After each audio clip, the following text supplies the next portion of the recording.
Tonight, we are hearing from a Houston area influencer who was chased down, held up at gunpoint, even pistol whipped inside her home. The whole thing, it was caught on surveillance video.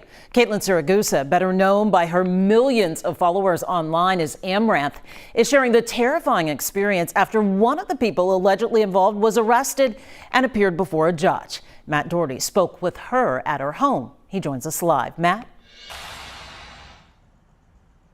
Mia, we're going to be showing you new security video of the home invasion. The armed robbers came looking for tens of millions of dollars in cryptocurrency.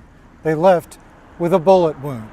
It's kind of just everything now. You may not have heard of Caitlin Siragusa, who has built a multi-million-dollar empire through her online streaming persona, Amaranth. In the past few years as an influencer, the 31-year-old has amassed millions of followers and subscribers. A week and a half ago, she learned she's become a target for predators, too. I hear two loud, crashes coming from below my master, but I didn't think it was the dogs. It was very loud. Caitlin was lying in bed on Sunday, March 2nd at about 10:30 at night. She was on the phone with her husband, Nick, who was in another building on their property. I told him, well, somebody is coming in here right now, and then as soon as I said that, they kicked down the door. Before she knew it, Caitlin was a hostage. It's three men in my room, and they're pointing the gun at me and screaming at me to stand up. They walked her over to the chair. I thought I was gonna die, because they just kept beating me. They keep saying, where's the crypto? Where's the crypto? Caitlin was pistol whipped a total of 3 times, so she decided to play along. I was like, oh wait, I think I know where it is. She leads the men downstairs and through the kitchen.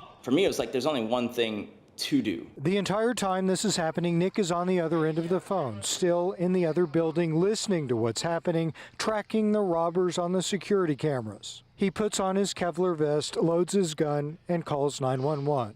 I was just like, she is definitely gonna, take them here. Nick was right. Security video shows Caitlin leading the armed robbers to the other building where Nick is waiting, lights out at the top of the stairs. Caitlin leads them right to him. When she turned the corner, I said, duck and then, get down. Nick fires 2 or 3 shots, hitting one of the men, and they flee. Houston police arrive a short time later and secure the property. I'm going to set the bail in each of these cases at $50,000. This week, police made an arrest. Brian Salazar Guerrero has been charged with aggravated robbery and aggravated kidnapping. Prosecutors say he confessed to being the getaway driver for the attackers. The other 3 still haven't been caught. My whole life I've had nightmares like this, so. The couple is stepping up their security with armed guards outside of their home now, but even still, they say they aren't able to sleep in peace. They're grateful, though. They both were able to stay calm and think quickly that night. They say what happened is nothing short of a miracle. The couple believes the attackers may have been drawn to the home after a post was made on Amaranth's social media showing a screenshot of her $20 million in cryptocurrency that she held at the time, but nobody can say for certain. Mia, back to you. Such a frightening ordeal. Both she and her husband so very brave. Matt Doherty tonight, thank you for sharing their story.